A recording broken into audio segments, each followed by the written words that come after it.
আজকে যখন বুড়িবাড়ি থেকে ভোলাগুড়ি যেখানেই যাবেন সবাই বলে দিচ্ছে যে আমরা তো দাঁড়িপাল্লাকে দিয়েই দিচ্ছি, এই আসল দাঁড়িপাল্লার।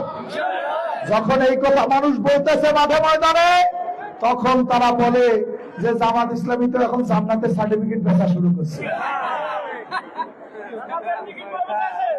হ্যাঁ, জান্নাতের টিকিট বেচায়। আবার কোন কোন জায়গায় বলে যে এনসিসি ব্যাংক থেকে লোন নেওয়া যাবে না, কোন কোন জায়গায় কয় টাঙ্কু করা যাবে না, কোন কোন জায়গায় কয় বলে কি 50 মণ ধান হলে বলে 40 মণ ওষুধ নিয়ে যাবে। আরো বলে হওয়ার কয়েছে কোন কোন জায়গায় মহিলাদেরকে যে কয় যে জামাত ইসলামীকে ভোট দেন না, ওরা নির্বাচিত হলে কিন্তু 4টে বিয়ে করবে। তো সেদিন এক মহিলা আমার প্রোগ্রামে বলে যে রাজু ভাই আমরা সিদ্ধান্ত নিয়ে নিছি, আপনারা যদি 4টে বিয়ে করেন অসুবিধা নাই, 400 দিনের সাথে থাকবো, তারপরে দাঁড়িপাল্লা কেমন